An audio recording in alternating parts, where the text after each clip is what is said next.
So here, I have a particular book summary, of the time paradox, right? So here, the new psychological of time, that will change your life, organized into thematic, right?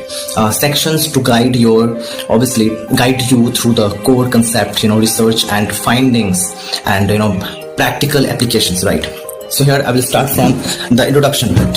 So I will start from the introduction. So here, an introduction and purpose of the book, right?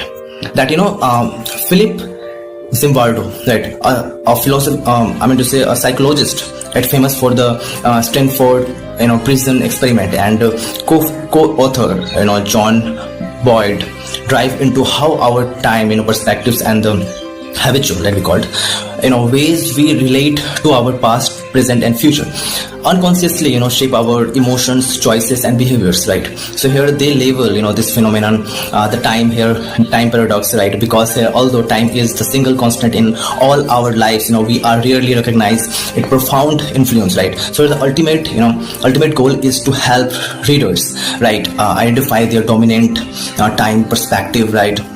Understand the biases these create, and just learn strategies to achieve a more balanced outlook, thereby enhancing well-being, relationships and success in life, right? So here the next point is what, that the 6 time perspectives. Zimbardo and Boyd classify individuals attitudes, right, towards time into 6 distinct perspectives.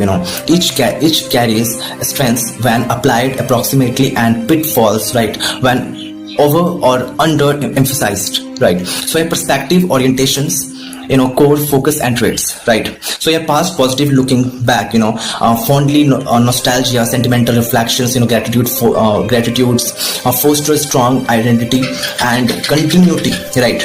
But can lead to live in the past or resisting change, right? So here post negative looking back regretfully and dwelling on failures, here traumas and mistakes, right, associated with here depressions, anxiety and hostility, right? But can fuel lessons learned and resilience, right? Present hedonistic savoring the moment's pleasure, seeking spontaneity, and obviously risk taking brings joy and novelty, right? But risk impulsivity, right, addiction and obviously disregard for long-term outcomes, right? Present fatalistic,